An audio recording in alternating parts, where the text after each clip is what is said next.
چونکہ سورۃ الانبیاء میں انبیاء کا ذکر دو طرح سے کیا گیا ہے، جس رکوع میں بھی آپ پڑھیں گے تو ایک تو اللہ تعالیٰ نے سورۃ الانبیاء میں انبیاء کا وہ مکالمہ ذکر کیا ہے جو انہوں نے اپنی قوم کے ساتھ کیا، کہ حضرت نوح آئے تو انہوں نے اپنی قوم کو یوں فرمایا، حضرت ابراہیم نے یوں فرمایا، ان کا مکالمہ ذکر کیا، اور اس کا مقصد یہ تھا کہ ہم انبیاء کرام کے اس مکالمے سے دعوت اللہ کا طریقہ سیکھیں، کہ جیسے نبیوں نے دعوت دی ہے ویسے ہی ہم بھی لوگوں کو اللہ رب العزت کے راستے کی طرف بلانے کا اہتمام کریں۔ اور دوسرے حصے میں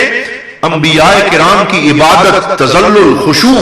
اور ان کی گریہ وزاری کا ذکر کیا تاکہ عبادت میں بھی ہم انبیاء کرام کی تقلید کریں۔ تو سورۃ الانبیاء میں انبیاء کا ذکر دو طرح سے کیا گیا کہ ان کا اپنی قوموں سے کلام بھی ذکر فرمایا اور ان کی عبادت کا تذکرہ بھی فرمایا۔ اللہ رب العزت قرآن میں اس سورۃ الانبیاء میں بار بار اس طرح ارشاد فرماتا ہے وَأَيُّوبَ إِذْ نَادَى رَبَّهُ فَاسْتَجَبْنَا لَهُ، جب اور حضرت ایوب نے جب اپنے رب کو ندا لگائی تو آخر میں فرمایا فَاسْتَجَبْنَا لَهُ، ہم نے حضرت ایوب کی اس ندا کو قبول فرما لیا۔ پھر فرمایا وَظَنُّونِ إِذْ ذَهَبَ مُغَاضِبًا فَنَادَى فِي الظُّلُمَاتِ أَن لَّا إِلَٰهَ إِلَّا أَنتَ سُبْحَانَكَ إِنِّي كُنتُ مِنَ الظَّالِمِينَ، یہاں بھی جب حضرت یونس علیہ السلام کا ذکر کیا کہ مچھلی کے پیٹ میں چلے گئے، اور فی ظلمات ثلاث کا ذکر کیا کہ وہ تین ظلمتوں کے اندر چلے گئے، پہلی ظلمت رات کی،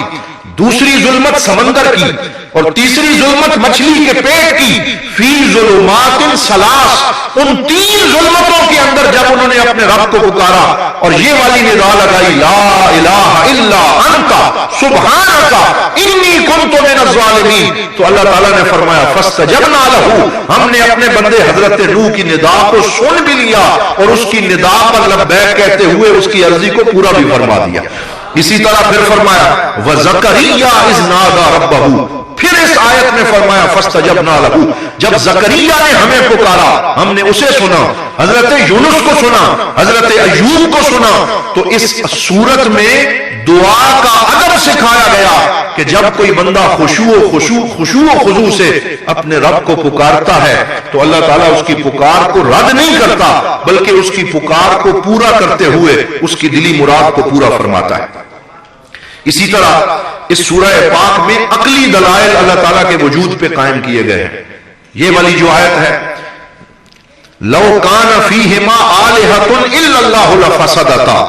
فسبحان اللہ رب العرش عما یصفون، تو یہ جو آیت ہے اس آیہ پاک میں اللہ رب العزت نے قرآن حکیم کے اندر اپنے وجود پہ عقلی دلائل قائم فرمائے، اور حضور ضیاء الامت رحمۃ اللہ تعالی علیہ نے یہاں ایک لمبی بحث فرمائی ہے اور بڑے خوبصورت طریقے سے اس عقلی دلیل کو سمجھایا ہے کہ اللہ تعالیٰ فرماتا ہے اگر اللہ تعالیٰ کے علاوہ کوئی اور رب ہوتا اور اس کائنات کو چلانے والے دو الہ ہوتے تو کائنات کا نظام برباد ہو جاتا، اور پھر آپ نے عقلی دلائل کے ساتھ یہ سمجھایا ہے کہ کیسے کائنات کا نظام برباد ہو جاتا، کہ یا تو ایک الہ پوری طرح نظام کائنات کو چلا نہیں سکتا اس لیے اسے دوسرے کی ضرورت پڑی، تو جس الہ کو الہ ہوتے ہوئے کسی اور کی ضرورت پڑے تو پھر اس کے الہ ہونے کا فائدہ کیا، محتاج الہ نہیں ہو سکتا، اور اگر ایک الہ کو کائنات کا نظام چلانے میں کسی اور کی ضرورت نہیں ہے تو پھر اگر دوسرا الہ ہوتا تو وہ بے فائدہ ہوتا، وہ اپنے ہونے میں دوسرے کا محتاج ہوتا، پھر بھی یہ دلیل باطل ہوتی ہے۔ تو اسی طرح ہر طرف سے ان دلائل کا جائزہ لیتے ہوئے فرمایا فسبحان اللہ رب العرش عما یصفون، پس اللہ رب العزت جو عرش کا مالک ہے وہ ہر طرح سے پاک ہے اور اس کے علاوہ کوئی اور معبود نہیں ہے۔ عقلی دلائل کا ذکر فرمایا، پھر فرمایا لا یسأل عما یفعل وہم یسألون،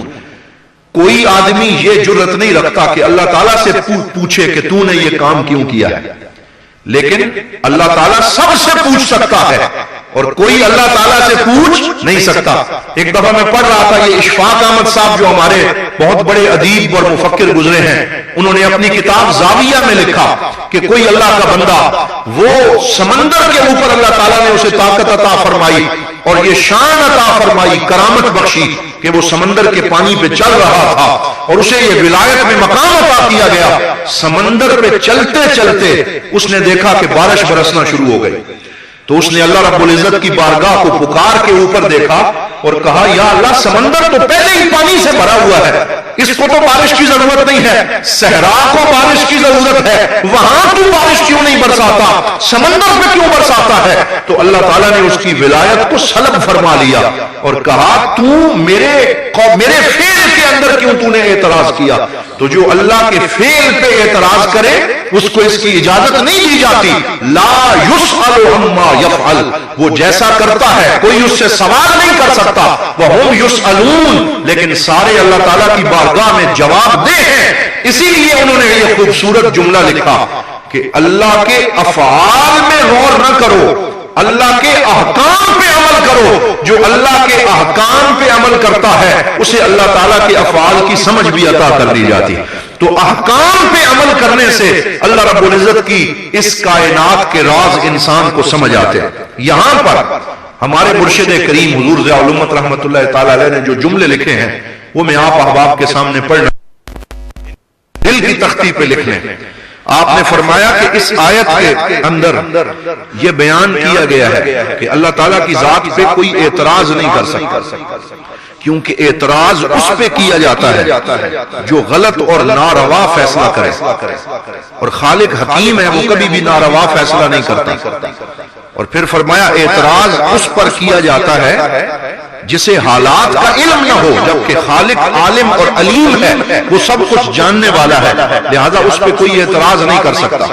اور پھر فرمایا ہاں اعتراض کے لیے تو نہیں, تشفی کے لیے, حالات کو سمجھنے کے لیے, حکمتوں کو جاننے کے لیے اگر کوئی اللہ کی بارگاہ میں سوال کرے تو اس کی اجازت ہے. جیسے حضرت ابراہیم علیہ السلام نے سوال کیا, یا اللہ میں دیکھنا چاہتا ہوں تو مردوں کو کیسے زندہ کرے گا؟ قال اولم تؤمن, کیا تو ایمان نہیں رکھتا؟ یا اللہ ایمان تو رکھتا ہوں, ولکن لیطمئن قلبی, تاکہ میرا دل مطمئن ہو جائے, اسے اور زیادہ یقین نصیب ہو جائے. فرمایا پھر یہ پرندے پکڑو اور ان پرندوں کو ذبح کرو, پھر ان کے گوشت کو آپس میں مکس کرو اور پھر ان پہاڑیوں کے اوپر پھیلا دو اور پھر اس کے بعد ان کو آواز دینا, تو یہ سارے میرے نام پہ دوڑے چلے آئیں گے. تو جیسے ان پرندوں کو زندہ کیا ہے ایسے میں مردوں کو زندہ کروں گا. تو حضور ضیاء الامت فرماتے ہیں اگر حضرت ابراہیم علیہ السلام کی طرح اعتراض کے طور پہ سوال نہ کیا جائے, علم کے طور پہ کیا جائے تو اس کی اجازت ہے. لیکن جو اعتراض کے طور پہ کیڑے نکالتے ہیں ان کا حشر وہی ہوتا ہے جو شیطان کا ہوا. جب حضرت آدم علیہ السلام کی تخلیق اور سجدے کا حکم دیا گیا تو شیطان نے کہا اَأَسْجُدُ لِمَنْ خَلَقْتَ طِينًا, یا اللہ کیا میں اسے سجدہ کروں جسے تو نے مٹی سے پیدا کیا اور مجھے آگ سے پیدا کیا, اور آگ کو مٹی پہ فوقیت حاصل ہے. اللہ نے فرمایا فَخْرُجْ مِنْهَا, جا تو نکل جا, تو راندہ درگاہ ہو گیا. تو یہاں پر آپ نے یہ خوبصورت جملے لکھے کہ ایک واقعہ لکھا حضرت علامہ اسماعیل حقی نے روح البیان شریف میں لکھا, اور حضور ضیاء الامت نے روح البیان سے اس کو نقل کیا کہ علامہ اسماعیل حقی فرماتے ہیں کہ ایک دن میں ایک مجلس میں بیٹھا ہوا تھا, کوئی بحث جاری تھی, تو ایک محجوب اور محروم ازلی شخص جو محفل میں بیٹھا ہوا تھا اس نے کہا کہ ہوائے نفس سے تو کسی کو چھٹکارا نہیں, خواہ وہ بھی کیوں نہ ہو. یعنی رسول اکرم صلی اللہ علیہ وسلم کی طرف اشارہ کر کے کہا کہ ہوائے نفس کی سے تو کسی کو چھٹکارا نہیں, خواہ وہ بھی کیوں نہ ہو. اور ساتھ ہی کہنے لگا اس کی دلیل یہ ہے کہ انہوں نے فرمایا حبب الی من دنیاکم ثلاث, الطیب والنساء وقرۃ عینی فی الصلاۃ, او کما قال النبی صلی اللہ علیہ وسلم, کہ سرکار دو عالم صلی اللہ علیہ وسلم نے فرمایا اس دنیا سے تین چیزیں میرے لیے محبوب کر دی گئیں, ایک خوشبو, دوسری خواتین, اور تیسری میری آنکھوں کی ٹھنڈک نماز میں رکھی گئی. علامہ اسماعیل حقی فرماتے ہیں جب اس نے ذات رسالت مآب کی طرف یہ اعتراض کیا میرا خون کھولنے لگا, میں اٹھ کے کھڑا ہو گیا, میں نے کہا ارے گستاخ بدبخت, یہ تو نے کیا کہا؟ ذرا غور تو کر,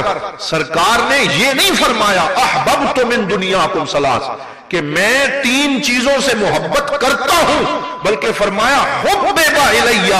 میرے دل کے قریب یہ تین چیزیں کر دی گئی ہیں, ان میں سرکار دو عالم کی اپنی مرضی شامل نہیں ہے. یہ اللہ رب العزت کی طرف سے حضور کو پسند کروائی گئی ہے، اس لیے سرکار دو عالم صلی اللہ علیہ وسلم کی ذات پہ کوئی اعتراض نہیں بنتا۔ کہتے ہیں اسے تو میں نے چپ کروا دیا، جواب دے دیا، اندر ہی اندر میں کڑنے لگا، کیسا بدبخت ہے جو سرکار دو عالم صلی اللہ علیہ وسلم کے بارے میں ایسی بات کرتا ہے۔ اسی دکھ میں میں لیٹا، میرا نصیب جاگا، اور اسماعیل حقی فرماتے ہیں مدینے کے تاجدار کا مجھے دیدار نصیب ہو گئے، اور سرکار دو عالم صلی اللہ علیہ وسلم میرے خواب میں تشریف لائے، اور حضور صلی اللہ علیہ وسلم نے مجھے فرمایا لا تغتم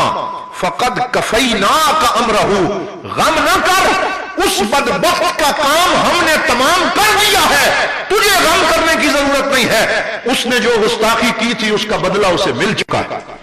یہ سرکار دو عالم صلی اللہ علیہ وسلم نے ارشاد فرمایا، میں صبح اٹھا، میں نے دیکھا کہ رات کو وہ شخص کسی واقعے میں قتل کر دیا گیا۔ یہ گستاخوں کا انجام ہوتا ہے، اور یہ اعتراض ایسا کرنے والے جن کی طبیعت میں بدطینتی موجود ہو، ان کا یہ انجام ہوتا ہے کہ اللہ رب العزت کی طرف سے ان کا اہتمام کر دیا جاتا ہے۔ لیکن جو علم کی کرے اور اس کے اوپر ادب کا رنگ غالب ہو تو سوال کرنے کا تو حکم دیا گیا ہے۔ کوئی یہ نہ سمجھے کہ اسلام میں سوال کی اجازت نہیں ہے۔ میں آپ کو سرکار دو عالم صلی اللہ علیہ وسلم کی ایک حدیث سناتا ہوں۔ حضور صلی اللہ علیہ وسلم نے ایک دن اپنے صحابہ سے فرمایا اسألوا یرحمکم اللہ، سوال کیا کرو اللہ تمہارے اوپر رحم فرمائے گا۔ فإنہ یؤجر فیہ اربعہ، فرمایا سوال کرنے میں 4 بندوں کو اجر دیا جاتا ہے۔ سوال تو ایک بندہ کرتا ہے، اجر 4 کو ملتا ہے۔ یا رسول اللہ صلی اللہ علیہ وسلم وہ 4 بندے کون سے ہیں؟ فرمایا السائل والمسئول، اور پھر فرمایا والمستمع والمحب لہم، فرمایا سوال کرنے والے کو بھی اجر ملتا ہے، اور استاد جو بتانے والا ہے اسے بھی اجر دیا جاتا ہے، جو بیٹھ کے سن رہے ہیں انہیں بھی اجر دیا جاتا ہے، اور جو دور بیٹھ کے ان سے محبت کر رہے ہیں انہیں بھی اجر دیا جاتا ہے۔ یعنی سوال و جواب کا ماحول، علم اور مکالمے کا ماحول، ڈائیلاگ کا ماحول، سیکھنے اور سکھانے کا ماحول، یہ تو عین مطلوب ہے، اور اس کا ہمیں حضور نبی رحمت صلی اللہ علیہ وسلم نے حکم دیا۔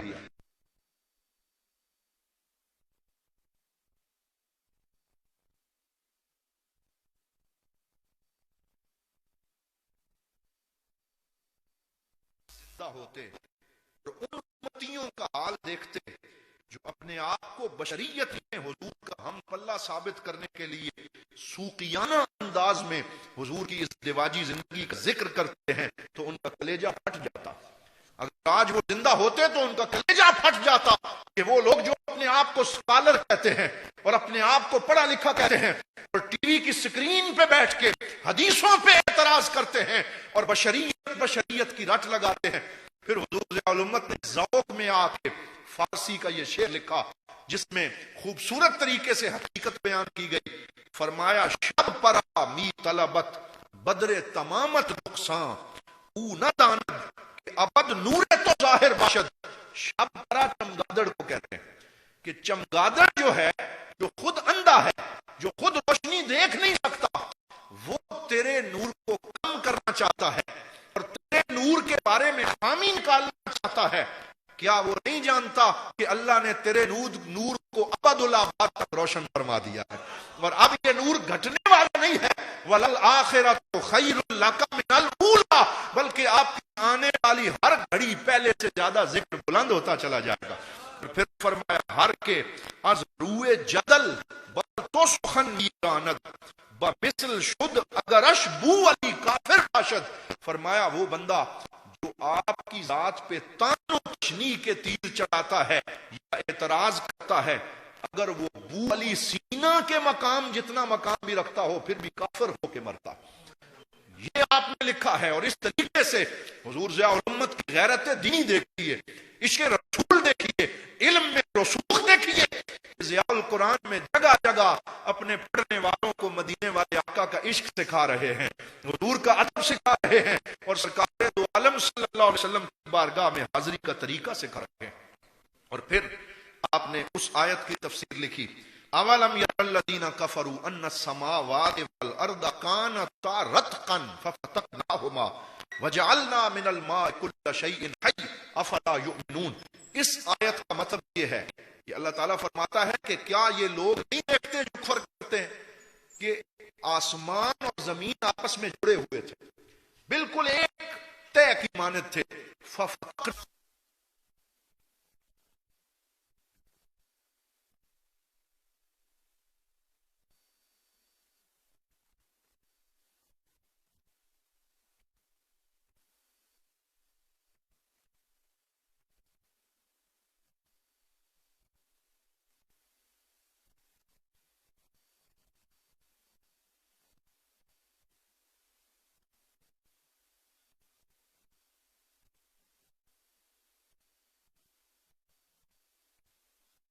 ان آیات سے تصدیق ہوتی ہے، لیکن ہمیں کسی سائنسی مقالے کی یا سائنسی ریسرچ کی تصدیق نہیں کرنی چاہیے، ہمیں ہمیشہ قرآن حکیم کو حرف آخر سمجھنا چاہیے، کیونکہ بگ بینگ ابھی تک اگر سچا ہے، ممکن ہے کل کوئی اور تھیوری آ جائے، سائنس تو بدلتی رہتی ہے، پھر کوئی اور تھیوری آ جائے، اس لیے ہم سائنس پہ یقین نہیں رکھیں گے، ہم قرآن پہ یقین رکھیں گے اور مصطفیٰ کے فرمان پہ یقین رکھیں گے۔ اس طریقے سے آپ نے اس کی سائنسی تفسیر وہ بھی فرمائی، اور پھر یہ آئے کل فی فلک یسبحون کہ ہر سیارہ اپنے ستارے میں اپنے جو ہے وہ مدار میں گردش کر رہا ہے۔ یہاں آپ نے نظام شمسی کے راز بیان فرمائے، اور یہ بیان فرمایا کہ شروع میں صرف سورج تھا اور وہ اتنا گرم ہوا اور اس میں اتنی آگ جلی کہ اس سورج سے 9 ٹکڑے جدا ہوئے، وہ 9 سیارے بن گئے اور پورا نظام شمسی وجود میں آیا۔ اس پہ آپ نے پوری تحقیقات کا ذکر کیا ہے جو پڑھنے سے تعلق رکھتی۔ پھر سورۃ الانبیاء کے اندر 4، 5 اور 6 رکوع میں بالترتیب پہلے حضرت ابراہیم علیہ السلام کا ذکر کیا گیا، اور جو انہوں نے وہ بتوں کو توڑا تھا تو وہ ذکر کیا، قالوا من فعل هذا بآلهتنا یا قالوا من فعل هذا بآلهتنا انه لمن الظالمین۔ وہ کہنے لگے جب وہ میلے سے واپس آئے، ہمارے بتوں کو کس نے توڑا، ان کی تباہی کس نے کی، بھلا کوئی وہ ظالم ہے؟ کہنے لگے وہ کوئی نوجوان ہے جس کا نام ابراہیم ہے، وہی پیچھے رہ گیا تھا، اسے بلا کے لاؤ۔ اور پھر حضرت ابراہیم کو بلایا گیا، اور پھر آپ نے جس طرح ان کے عقیدے پہ ضرب لگائی، فرمایا میں نے نہیں توڑا بلکہ تمہارے اس بڑے بت نے توڑا ہے، اس سے جا کے پوچھو۔ تو پھر آپ نے یہ لکھا کہ مد مقابل سے مناظرہ کیسے کرنا چاہیے اور عقلی استدلالات سے جواب کیسے دینا چاہیے، اور حضرت ابراہیم علیہ السلام نے توڑا تو خود تھا لیکن بڑے بت کا نام لیا، ان کو سمجھانے کے لیے ایسی بات کی۔ تو اگر کبھی خلاف واقعہ بات مناظرے میں سمجھانے کے لیے کی جائے تو اس کی دین کے اندر اجازت دی گئی ہے، یہاں پر اس کا ذکر کیا۔ پھر حضرت ابراہیم علیہ السلام کے بعد حضرت داؤد علیہ السلام، حضرت سلمان علیہ السلام، حضرت ایوب علیہ السلام، حضرت اسماعیل اور حضرت ادریس علیہ السلام کا ذکر کرنے کے بعد اللہ رب العزت نے حضرت یونس علیہ السلام کا واقعہ ذکر فرمایا۔ اور یہاں بطور وظیفہ آپ کو پہلے بھی یاد ہے، لیکن ضیاء القرآن شریف سے یہ روایت بھی اپنے دل پہ لکھ کے لے جائیں اور اس کو یاد رکھیں کہ جب جہاں پہ حضور ضیاء الامت نے اس دعا کا ذکر کیا جسے ہم آیت کریمہ کہتے ہیں، لا الہ الا انت سبحانک انی کنت من الظالمین، ایک دفعہ پھر میرے ساتھ مل کے پڑھیں، لا الہ الا انت سبحانک انی کنت من الظالمین۔ تو آپ نے لکھا کہ حضرت سعد بن مالک رضی اللہ تعالی عنہ روایت کرتے ہیں کہ رسول اکرم صلی اللہ علیہ وسلم نے ارشاد فرمایا، اے میرے صحابہ کیا تمہیں میں ایسا اسم اعظم نہ بتاؤں، اذا دعیت بہ اجب اجبتا، کہ جب بھی تو اس اسم اعظم کے واسطے سے سوال کرے گا تیرے سوال کو قبول کیا جائے گا، جب تو اس اسم اعظم کا واسطہ دے گا تجھے رد نہیں کیا جائے گا، تیرے لیے دروازے کھول دیے جائیں گے۔ سارے صحابہ ہمہ تنگوش ہو گئے، یا رسول اللہ وہ کون سا اسم اعظم ہے، آپ وہ ارشاد فرمائیں۔ تو فرمایا وہ وہی اسم اعظم ہے جو میرے بھائی یونس نے مچھلی کے پیٹ کے اندر بلند کیا تھا، اور وہ یہی دعا ہے، لا الہ الا انت سبحانک انی کنت من الظالمین۔ ایک صحابی کھڑے ہو گئے، انہوں نے کہا یا رسول اللہ یہ دعا تو حضرت یونس علیہ السلام کے لیے تھی، کیا باقی مومنوں کو بھی اس سے فائدہ ہوتا ہے؟ تو سرکار دو عالم صلی اللہ علیہ وسلم نے ارشاد فرمایا اس آیت کا اگلا حصہ پڑھو۔ جب انہوں نے پڑھا فرمایا اللہ تعالیٰ فرماتا ہے نجیناہ من الغم وکذالک ننجی المؤمنین، فرمایا ہم نے یونس علیہ السلام کو اس دعا کے صدقے غم سے نجات عطا فرمائی، اور قیامت تک آنے والے مومنوں کو بھی ہم اسی طرح نجات دیتے رہیں گے۔ تو یہ ایسی دعا ہے جس کا فیض قیامت تک کے لیے جاری ہے، اور ہمیں اپنے وظائف اور اپنی دعاؤں میں قرآن حکیم کی اس آیت سے ضرور فیضان حاصل کرنا چاہیے۔ پھر ایک رکوع میں جہنم کی ہولناکیوں کا ذکر کیا، عذاب کا ذکر کیا، اس سے ڈرایا۔ قرآن حکیم میں جہاں بھی تبشیر ہے ساتھ تنذیر بھی ہے، اور جہاں بھی اللہ رب العزت نے خوشخبریاں ذکر کی ہیں وہاں ڈراوا بھی ذکر کیا ہے۔ انا ارسلناک شاہدا ومبشرا ونذیرا، جہاں سرکار کو مبشر فرمایا وہاں نذیر بھی فرمایا۔ اور یہ قرآن حکیم کا منہج دعوت ہے کہ صرف خوشخبریاں نہ سناؤ۔ وہ نعت خان جو صرف آ کے ہمیں یہ سناتے ہیں لگیاں نے موجاں تو پھر ان لائی رکھی سونیاں، اور پھر وہ یہ نہیں بتاتے کہ نماز نہ پڑھنے کا اور دین سے دوری کا نقصان کیا ہے، وہ حضور صلی اللہ علیہ وسلم کے منہج دعوت سے بغاوت کرتے ہیں، وہ کوئی اور راستہ اختیار کرتے ہیں۔ ہمیں وہی منہج دعوت اپنانا چاہیے جو قرآن حکیم میں حضور صلی اللہ علیہ وسلم کی زبان پر بیان کیا گیا، کہ ایک طرف خوشخبری سنائی اور ساتھ عذاب سے ڈرایا بھی گیا۔ تو سورۃ الانبیاء میں جہنم کی ہولناکیاں بیان فرمائیں اور جہنم کی دہکتی ہوئی آگ سے ڈرایا، لیکن پھر ارشاد فرمایا ان الذین سبقت لہم من الحسنی اولئک عنہا مبعدون، وہ لوگ جن کے لیے شروع سے ہی ہم نے نیکی اور خیر کو لکھ دیا ہے اور جن کا نصیب اچھا ہے، فرمایا اولئک عنہا مبعدون، وہ جہنم کے شعلوں سے دور کر دیے گئے ہیں، وہ جہنم سے دور رہیں گے۔ لا یسمعون حسیسہا، وہ جہنم کی تھوڑی سی آواز بھی ان کو نہیں سنائی دے گی۔ لا یسمعون حسیسہا وہم فی مشتہت انفسہم خالدون، اور جو ان کا دل چاہے گا وہ نعمتیں انہیں ملیں گی اور ہمیشہ وہ اس میں رہیں گے۔ لا یحزنہم الفزع الاکبر وتتلقاہم الملائکہ، اور ان کو کبھی بھی ڈرایا نہیں جائے گا اور فرشتے آ کے ان کو خوشخبریاں دیں گے۔ وتتلقاہم الملائکہ، فرمایا یہ وہ دن ہے جس کی تمہیں خوشخبری دی گئی۔ یہ آیات لکھنے کے بعد اٹھائیے ضیاء القرآن، حضور ضیاء الامت رحمۃ اللہ تعالی علیہ فرماتے ہیں ان آیات کے پہلے مخاطب عشرہ مبشرہ ہیں۔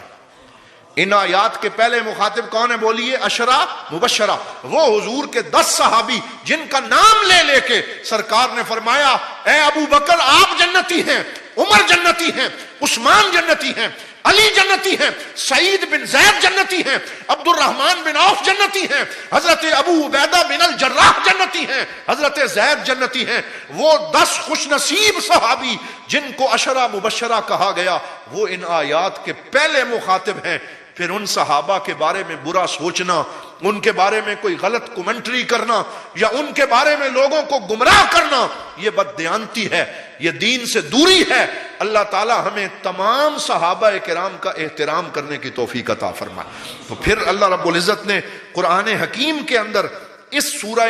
انبیاء کو کہاں پہ ختم کیا؟ وَلَقَدْ كَتَبْنَا فِي الزَّبُورِ مِن بَعْدِ الذِّكْرِ ان الارض یرثها عبادی الصالحون، فرمایا ہم نے زبور کے اندر یہ فیصلہ فرما دیا، یہ لکھ دیا، یہ حکم جاری فرما دیا